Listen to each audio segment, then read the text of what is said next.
This is Kentucky Afield Radio. This is Ron Rohde, Kentucky Afield's first host back in 1953. Now, I'm proud to present Charlie Bagman. We listen in awe on occasion to great acts of survival. Mountain climbers lost in an avalanche. Adventurists having to gnaw off an arm to free themselves from certain death.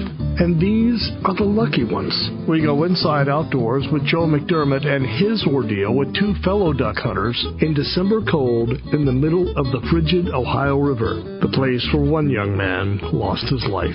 The human will to survive. Next on Kentucky Afield Radio. Uncle Chuck, what is fall?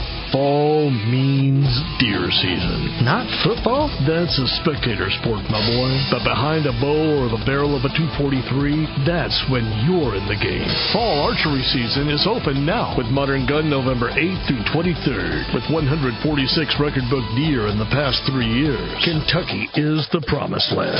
Buy your deer permit today and take aim on a winning season at fw.ky.gov. By the time you're 20, you have a good knowledge of the course you're taking in life. I'm glad I do.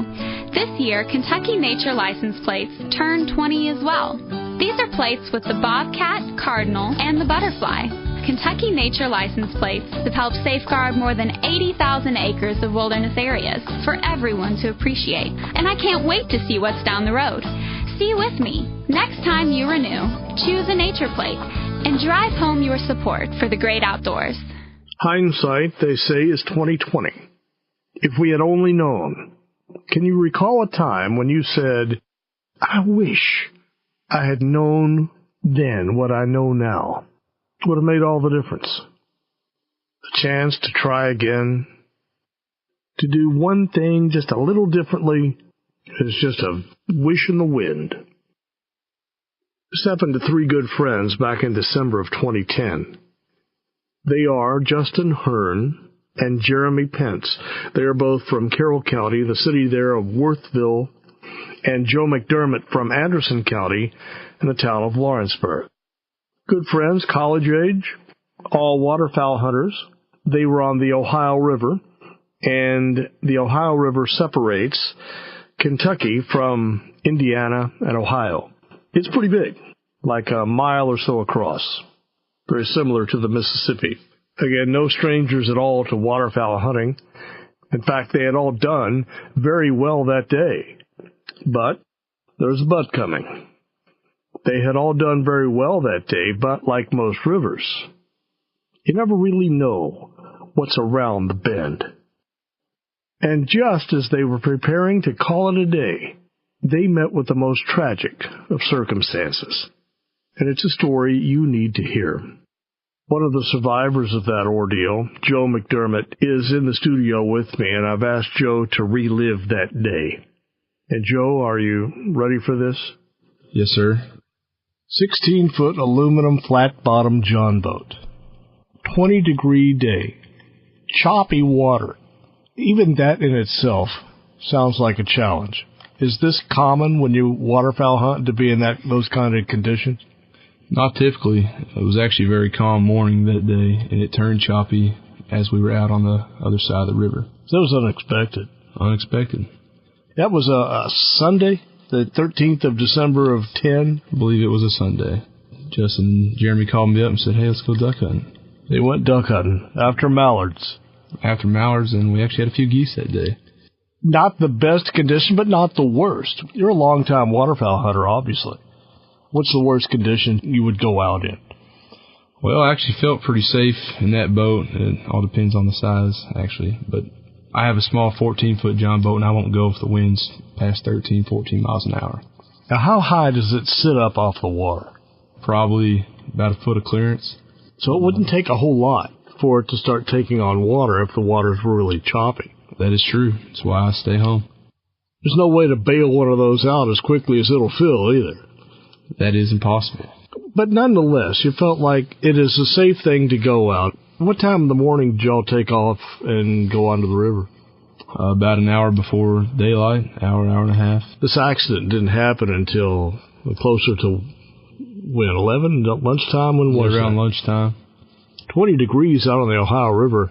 That ain't warm. You had to be bundled up.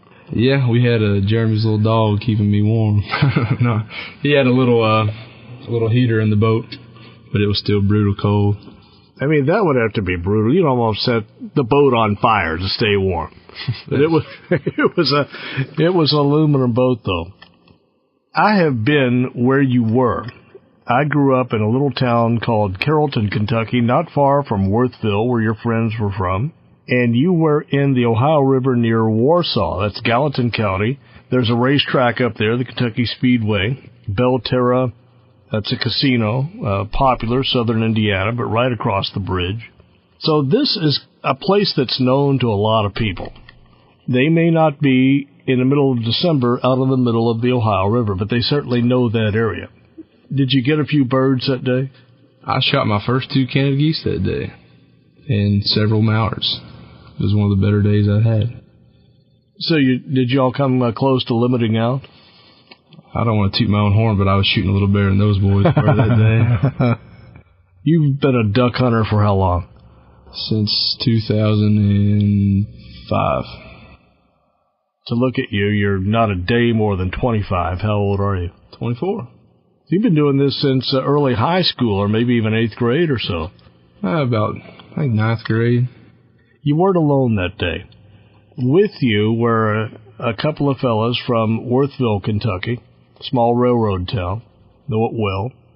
Had they had the hunting experience that you did? I know Jeremy had been hunting that river for several years, and I think Justin had been hunting it for, I think that was the second season. He was really starting to get into it, really excited about it. You chose the river. You sound like you've been hunting the river. That's where you will go. Is there other waterfowl opportunities closer to, say, where you live? That's Anderson County? When I'm around home, I'll usually hunt Taylorville Lake or Cedar Creek. Occasionally we'll go up to Cave Run. Where'd you guys meet? At Hanover College, where I went to school. Our fraternity had a party, and Justin Hearn walked through the door.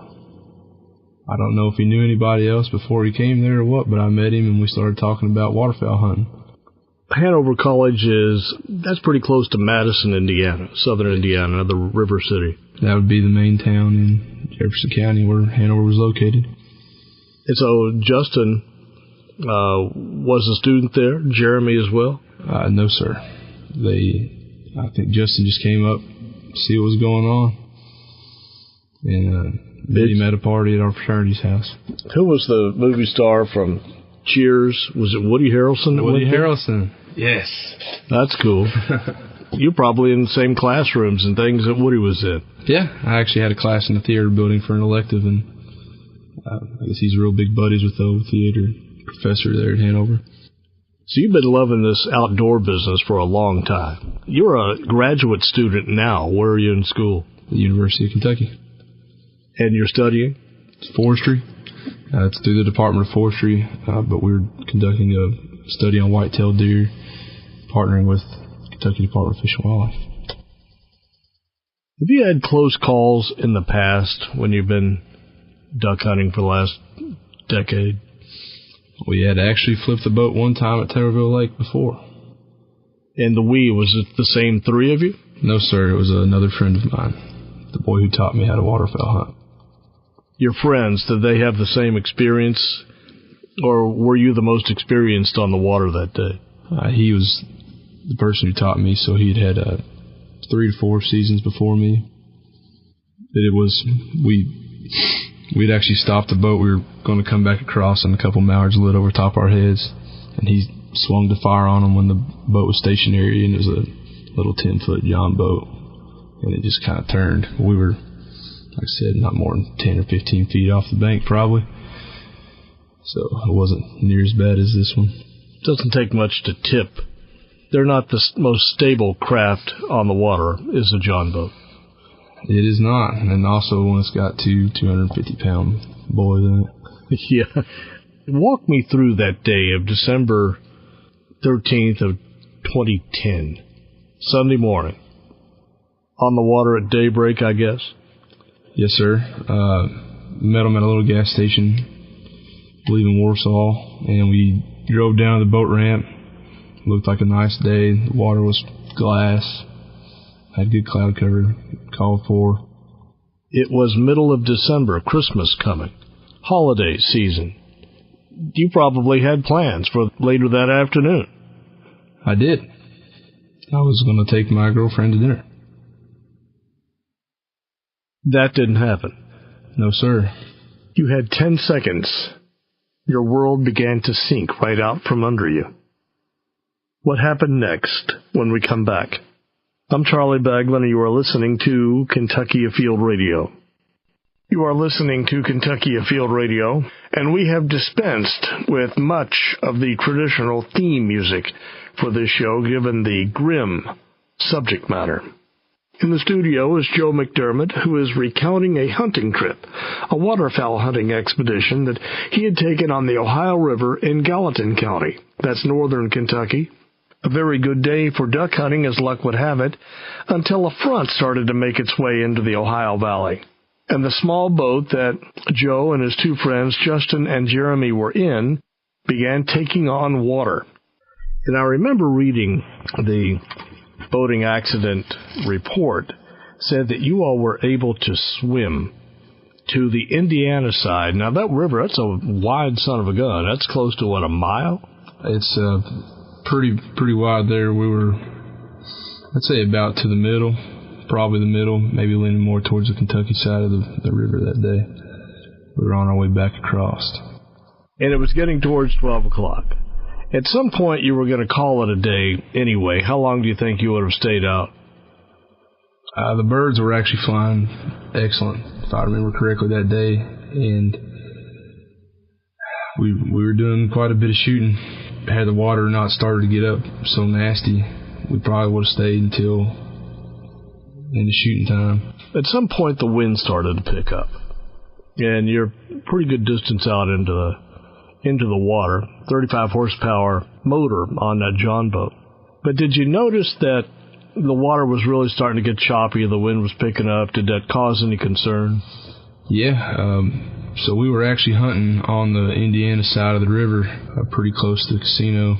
You could definitely tell when the water started to get nasty, wind was picking up a lot. Obviously, we were a little nervous about getting back across, but it didn't seem like it was anything that we couldn't handle. Did you wear life jackets in the event? Unfortunately, no. But they were on board the boat? There were some on board the boat, yes. At some point, your boat started to take on water. What was the first thing that went through your mind then? We're in trouble. That's about it. I just picked up the last goose and we were going to scoot on across.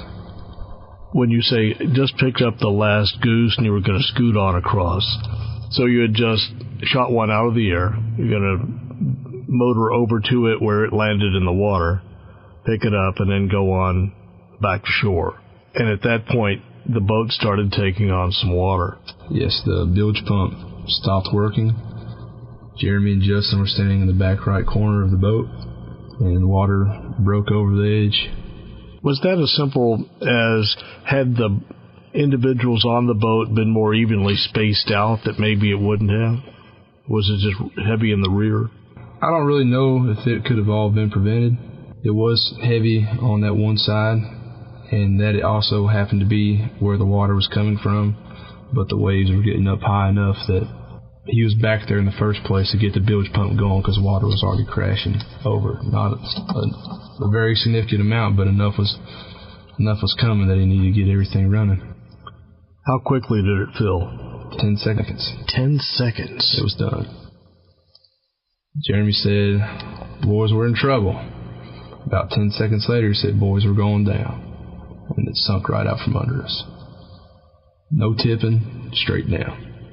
That didn't leave you very long to react. What was your first thing that, I can swim to shore, I'm going to be okay, I need a life jacket, this is it, I'm a goner? What? I said, "Throw me a life jacket." I went into the water with a life jacket in my hand. And Justin and Jeremy? Justin did not have a life jacket. Jeremy ended up getting a flotation cushion.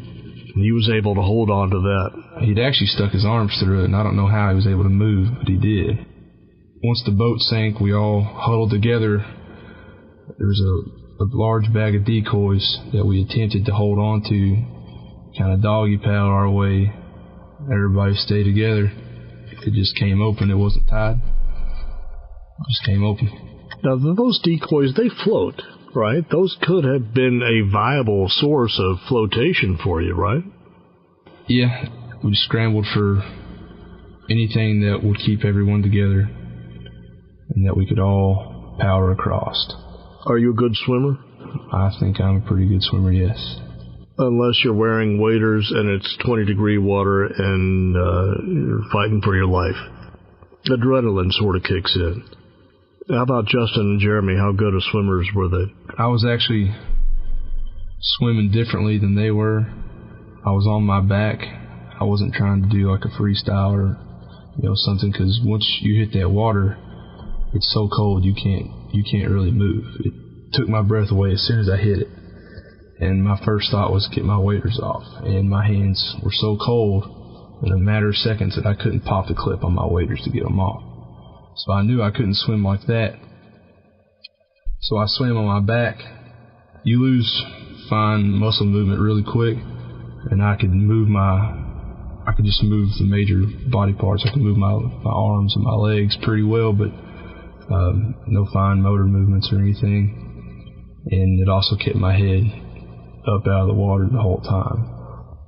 So as far as like squeezing those snaps or buttoning something, there's no way to do that. Your hands were so cold. Couldn't do it. That was almost immediately I tried to do it, and I could not. So your life went from, well, we better get to shore, to within 30 seconds, this boat has sunk, and almost immediately you couldn't even take off your waders without struggle. Yes. Didn't see that coming, did you? I never would have thought it, but I think just the way that the boat was positioned to get that bird. You had to be at this point closer to the Indiana side. No, we were. If anything, I think we were a little bit closer to the Kentucky side, but we swam to the Indiana side because there were houses there, and there was nothing on the Kentucky side. That makes sense. So you were still thinking clearly. Yes. Enough to where I don't need some help. I don't need just to get to shore. I need some warmth. I need a 911 call. That is true. Were you able to maintain level-headed thoughts? For the most part, I think I was. We obviously had the idea to get hold of a decoy bag so that everybody could get on it, and then we made the conscious decision to to swim towards the Indiana side where there were houses. So I think that, for the most part, you're good until, as long as you try not to let the panic set in. Did you even then think to panic, or even while in the water say, well, we've got this bag of decoys, I think we'll be okay? Well, once we had that, I thought really that we would be just fine until it split. And once it opened up, there was nothing left to hold on to. It was kind of just swim. So you couldn't grab an individual decoy? No, sir, that would not be enough. So you were wearing your life jacket. Your friend Jeremy had a throwable, a cushion that he could hold on to. So that leaves your friend Justin. Yes. What was he able to use for a life jacket, or where was his at this time? His ended up in the boat. He did not make it into the water with a life jacket or any type of flotation device, which is also another big benefit to the bag of decoys. Everybody could have stayed on it and floated and, at least held on to something. You would never expect to tie that bag of decoys just in the event you all went overboard. That's just not something you think about. Or is it? Well, going overboard is never the thought. You never think of that when you're going onto the water. So the way wasn't a thought that crossed my mind. Make sure you tie the bag up in case we need it later. If anything, you would make sure they don't spill out in the boat. So you're swimming. Jeremy is swimming. And Justin, are you three nearby each other? Could you hold on? Could you be there for each other's aid, or were you drifting apart? He didn't have a flotation device, and he started to panic, so he was clawing on me. I told him he had to get off and swim like we were, because I couldn't hold him, which was the hardest thing to do. You could have gone down too. Yes. You didn't have the capability to save somebody. When you're trying to save yourself, it's kind of hard to save someone else in the process, I guess. Yeah, I'm not a lifeguard. I mean, I can swim well enough for myself, but I don't think I could have done it with two. I'm positive I couldn't have done it with two. We just told him to swim, and he panicked, went to the decoy bag. That was the last place I saw him. So he started swimming toward the decoy bag. Well, when it kind of split, break off, and he tried to latch onto me. Told him he couldn't, and he stayed with the decoy bag. Nothing in it, nothing enough to do anything, and he panicked. He vanished. You can only imagine the conditions that you all had to struggle through. Just ahead, we will have our fishing report as usual, and the two men were able to reach the Indiana side of the river, only to find another challenge waiting. It was winter. Many folks weren't home. Knocks on doors went unanswered. What then? Stay with us. You're listening to Kentucky Afield Radio. You are listening to Kentucky Afield Radio. My name is Charlie Bagwin. If you would like to hear this show again or share it with someone who is a winter outdoorsman, loves cold weather recreation, there are 3 ways to find the show. First is just go to myhuntingandfishing.com. You can also search iTunes for it. It's absolutely free. Also our YouTube channel, Kentucky Afield Radio, and you will find us there. We will go back to the river for the rest of the story. First up, though, is our fishing report. This is Jeff Crosby with the Central District Fishing Report. Lake temperatures across the district have cooled down from recent winter-like cold weather. However, a few fish can still be caught. Largemouth bass can be caught at many of our area lakes this time of year, throwing jerk baits or crankbaits, which need to be fished along banks associated with creek or river channels. A few crappie can also be caught at many of our area lakes, such as Taylorsville and Harrington Lakes, fishing live bait or crappie tubes in 10 to 20 feet of water. Key in on the tops of fallen trees in close proximity with a creek or river channel. And finally, trout have been stocked at many of our area lakes across the district, places such as Dix River, Boyd's Fort, Taylorsville Tailwaters, as well as many of the fishing and neighborhood programs, ponds, and lakes.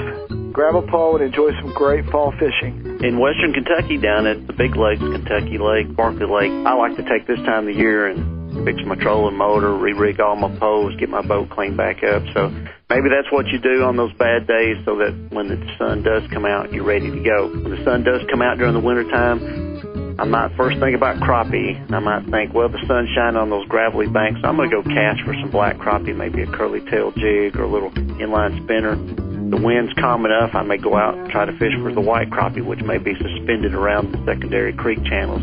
If I think about bass fishing, the shad are slowing down, so you want to slow down your bait presentation. So I'm going to be throwing maybe a white spinner bait around some boat docks and woody timber around the shorelines, but I'm going to slow it down. Well, this is Paul Reister, and I hope you find a good day to go fishing. This is Rob Rold in the Northwestern Fishery District. Crappie anglers are doing well at No End. Been catching several nice 10 to 12-inch crappie. Most productive areas of the lake seem to be around Rock Creek upstream to Wax. Look for brush piles in the 4 to 8 foot depth range. At Rough River Lake, basically the same thing. Key to this time of year is finding the brush or other types of woody structure in the appropriate depth range, with the lakes falling 4 to 5 inches a day. Sometimes the good areas today may not be the best ones tomorrow, so have several brush piles in mind and be willing to move around to find new brush piles as they get in that appropriate depth range. Please remember, as always, to wear your life jacket when you're on the water. It's especially important this time of year with these colder water temperatures. Hypothermia sets in very quickly. Charlie Bagwin here on Kentucky Afield Radio. Cold water, it robs the body of its heat 25 times faster than cold air. Hypothermia will affect your body's core, not just your fingers, not just your toes. It affects the brain, the heart, the lungs, vital organs. About 600,000 people a year, it is estimated, die in the U.S. from hypothermia, freezing to death. We go back to the river for the rest of the story after the break. Deer in the headlights. Watch out, Mr. Deer. Singing with your kids in the car is one way to keep deer hazard season in mind. And should a deer catch your headlights, flash those lights, sound your horn, break its concentration to scurry it along. There's one. And where there's one, there may be 2 or 3 more. Deer hazard season runs through November. So be wise behind the wheel while nature runs its course. A message from Fish and Wildlife and the Kentucky Office of Highway Safety. My name is Charlie Baglin, and you are listening to Kentucky Afield Radio. Now, if you've just joined us, we're talking to Joe McDermott. He is the survivor of a boating accident while duck hunting in December of 2010. This was in the middle of the Ohio River, Gallatin County, just a little south, a little downstream from Cincinnati. On the hunt with my guests were Jeremy Pence and Justin Hearn. 2 good boys from Worthville, Kentucky, all 3 good friends in their 20s, happy, Christmas less than 2 weeks away. This is many stories in one. A story of survival, tragedy, surprise, peril. It is the story of Justin Hearn's very last hunt. Their boat had capsized, leaving all 3 in icy cold water, 38 degrees, air temp 20 degrees. Perhaps a quarter-mile swim away to any shore and any thought of rescue, all while their bodies are shutting down. And so our story continues. It is told in hopes that perhaps the same misfortune won't happen to anyone else. Joe, this is a story of how a life jacket could have made a difference. It's a good thing to wear one. The decoys weren't enough, and they were spreading apart. Were these Canada geese decoys or mallard? Mallards. Okay, so that would make the sense. Had it been Canada geese decoys, a little larger, 3-4 times the size of a duck. And maybe several of those could do something for you, but you would need almost half a bag or better of mallards, I believe. Do you think that there would have been a chance that he could have put his arm around you, held your hand, held your foot, anything that maybe would have?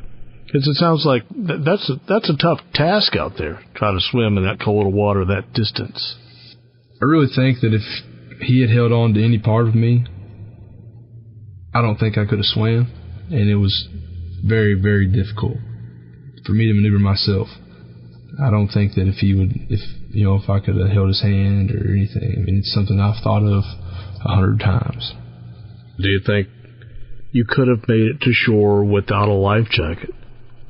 I don't think I could. Even with the life jacket on, the water was still crushing down in my face, getting choked up.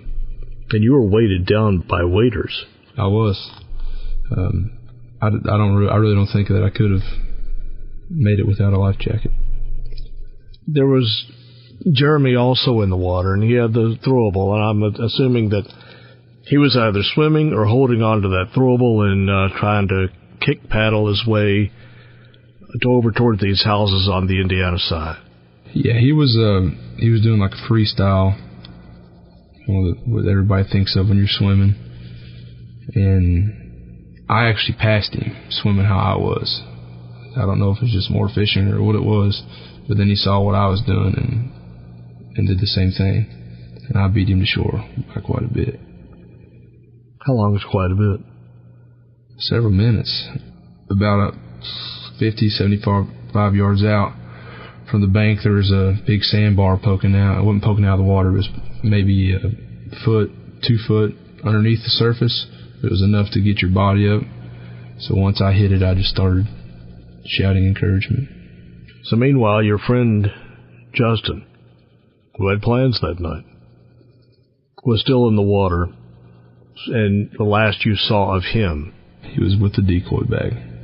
And at what point did you feel like maybe he can't make it to shore like the other 2 of you?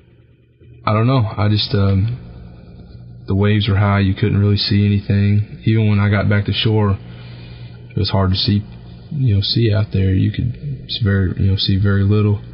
Jeremy got there and we still didn't see him. Kept hollering, and we made straight to the houses to try and find somebody just in case he was floating out there somewhere. One thing I did read in this report that was sort of eerie, you see this hand going down in the water. Was that your sight? Was that your friend's? That was my sight. He was with the decoy bag and doing this. Waving. How often do you see that now? Pretty frequently. What are you doing differently now? Always make sure that life jacket's on, whether you're going to pick up a bird or going to or from your hunting location. Make sure what the weather's going to do. There's several times this year you get there and it'd be 7 to 10 mile an hour and be fine. We could see about like, hey, 9:30, it's going to pick up to 17. Let's leave by, 9. So you have a plan in place. Yeah. You plan the hunt, you hunt the plan. And you wear your life jacket. Yeah. Justin didn't see that coming, nor did you, nor did Jeremy. No one. The day just went south. The sad part about it, it was over a year until anyone saw Justin again. What was going through your mind? Did you think once you made it to shore and went up to the houses that maybe there's a chance that he did make it, he just drifted downstream? There had to be, you were holding out hope at some point, were you not? Yeah, for the first couple of days, I hoped he just kind of washed up on shore. Hypothermia. Might have just had hypothermia, sitting cuddled up on a log or on the bank somewhere. But as the months wore on, it's hard to keep hope. He didn't show. Christmas came. No sign. So by the time you made it to shore, you weren't exactly looking at your watch, but was it farther to shore than you think? Yeah, it was a couple 100 yards. I'm trying to place a couple 100 yards. I can imagine in the middle of the river or actually being closer to the Kentucky side, but you went to Indiana side because there were houses. That's a pretty good swim. Seems like the shore is always a little farther away than you think it is. Every time you look back, it seems like it's further and further away. You were drenched there with your friend Jeremy. Fortunately, someone was home. What if there had not been? What was the reaction of whomever answered your knock? They were worried about us, very polite, eager to help us any way they could. But I don't know what I would have done if we hadn't run into them by the time we did, because we walked for a long ways in the snow. It was like all the houses that were there were summer houses or something. Nobody was home. There's no tracks. So we just got lucky. We found one with somebody there. Your clothes had to start freezing at some point. Yeah, I actually on that sandbar had taken off my waders because they were so heavy I couldn't move. So I was walking in sock feet in the snow and just freezing cold the whole time. How's your friend Jeremy? He's all right. He's all right now. You're not the same. No. There's no way to be the same after that. You're a little different, but I guess it was nice to know that it was at least doing something that he really enjoyed. I mean, he was hooked. He had the bug bad, so in my mind, there could be worse ways to go than doing something that you love. But just shame. What do you love about waterfowl hunting? I love to watch the birds work. It's the cool thing about waterfowl hunting is that your preparation, for the most part, determines your success. And however, everything you do makes the birds react a certain way. Despite what's happened, I still love being on the water and all that too. But just watching them, you put the spread out because the weather's doing this or the wind's doing this, and the game of cat and mouse, or trying to figure out what it is they want or how you can convince them to come on in. But just watching them react to everything that you do, it's like you've really earned that bird when you get to harvest it. What would you say to other waterfowl hunters that sort of see themselves as, I'm not a boater, I'm a fisherman, I'm not a boater because I'm a waterfowl hunter, I'm after geese and mallards here, I'm not a boater, but still those boating and water safety laws sort of still kind of apply to you because you're on a boat on the water? What would you say to them? What's your message? You're a boater first. You have to be safe on the water to get to what you're doing. And really, until that day, I guess we all thought we were invincible. I would also recommend the life jackets there, no matter what, from the time the boat's loaded to the time you unload it from the trailer. If you're in that boat, it should be on. Doesn't matter if it's 10 foot off the shore to get a bird, or you're making your main voyage across the channel. It should always be on. Are you and Jeremy closer friends now? We don't get to talk as often as we used to. About once every other month or something, we'll call and talk to each other. I know that he and his brother both are good friends. I consider them both good friends and good friends to our family. And it's definitely been a bonding moment. I didn't know Jeremy near as well as I did Justin. Was he married, kids? No. Just a few weeks shy of a birthday and a few more weeks shy of joining the armed forces. Now it's all off. Life is short, and there's nobody to blame here. 3 men doing what they love most in the world. There was no recklessness, no alcohol involved, no one was accidentally shot. Old Man River just simply got the better of the situation. I liken it to a soldier who loses a close friend in combat. Man, it's hard to get past that. Kentucky is home to 30,000 waterfowl hunters, as well as many die-hard winter fishermen. The off-season isn't off-limits to outdoor adventure, not at all. When we come back, we'll talk with Zach Campbell, the boater education coordinator for the state of Kentucky, as well as the officer working the case. We'll try to find out what went wrong when so much was done right. I'm Charlie Baglan. You are listening to Kentucky Afield Radio. You're listening to Kentucky Afield Radio, and how do you feel about cold water? Cold is relative. Bath water is about 100 degrees. A hot tub, 104. That ice bucket challenge sometime back? Not me. I would shiver right down to the bone. Cold swimming pool? No. Cold shower? No. That's not my idea of fun. Nor is falling out of a boat midwinter, middle of the Ohio River at 38-degree water temperature. We're spending our final few minutes with 2 men very familiar with cold water.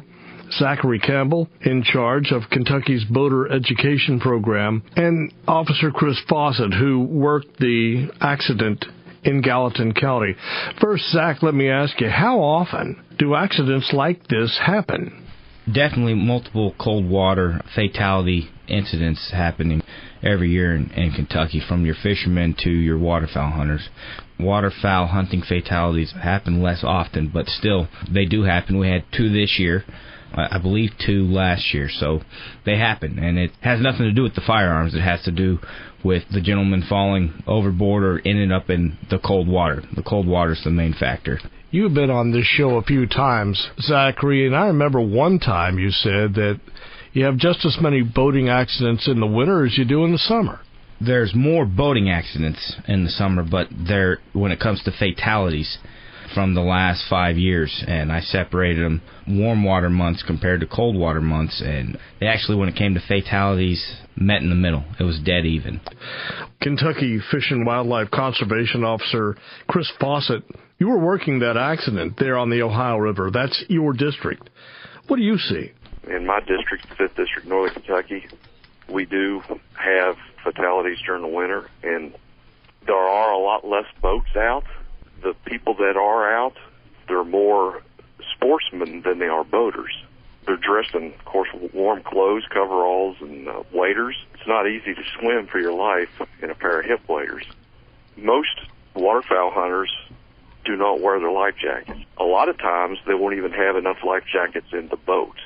What most people think that, well, I'm a good swimmer. If something does happen, I'll just be able to swim to shore. I'm not that far away from the bank anyway. And they don't realize that as soon as you go into the cold water, it'll actually take the breath out of you.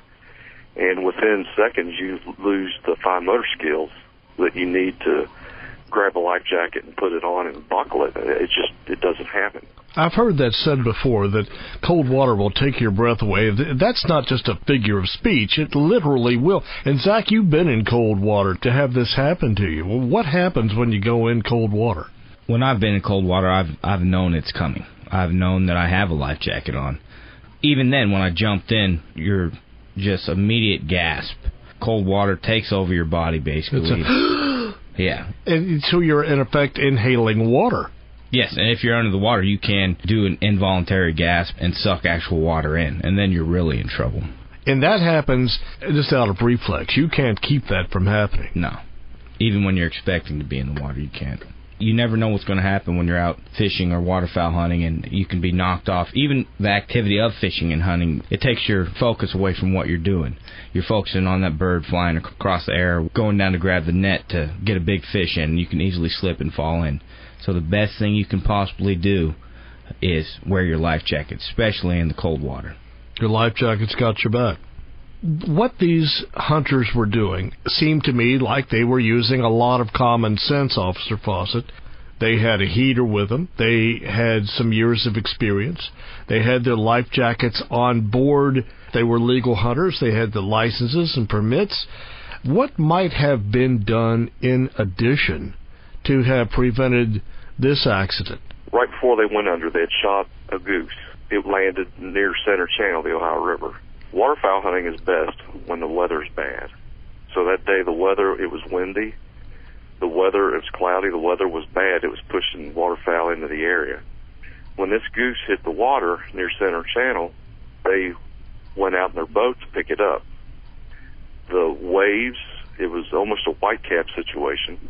And when they bent over to pick the goose out of the water, they really didn't realize that the water was lapping into the boat. It doesn't take very long for a boat to sink.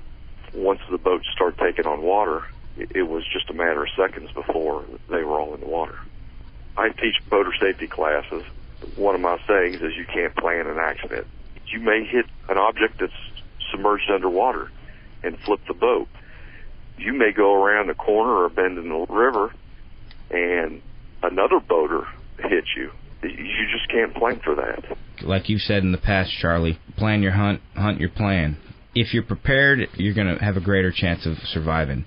And one thing you mentioned before about them being in the middle of the Ohio River, and it's not like you're 10 feet from shore, but when cold water's involved, a great many fatalities, people actually die 10 feet from safety. 10 feet's a long way if you don't have your life jacket on and you fall into cold water. That cold water is a totally different story no matter how good of a swimmer you are. I think a lot of duck hunters, waterfowl hunters, they don't want to wear their life jacket because it'll affect their shooting. Well, you can buy suspender-type life jackets, PFDs. They're so comfortable and so minimal, you forget that you even have them on. And I've done that. I've come off the river and gotten back into the truck and driving back home and realized that I still have my PFD on. You can't expect to go into the water and have a cell phone call 911 and have a boat dispatched to you in the amount of time that you're going to need.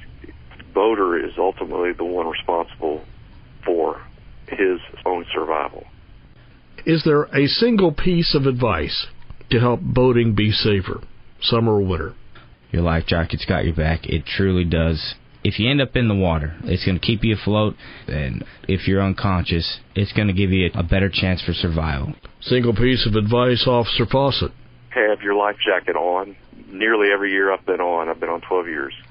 I've investigated drownings where the person drowned simply because they didn't have a life jacket on, thrown from a boat, sank, with no other injuries other than maybe a minor head injury where They died because they didn't have a life jacket on. Had they had a life jacket on, they'd be here today.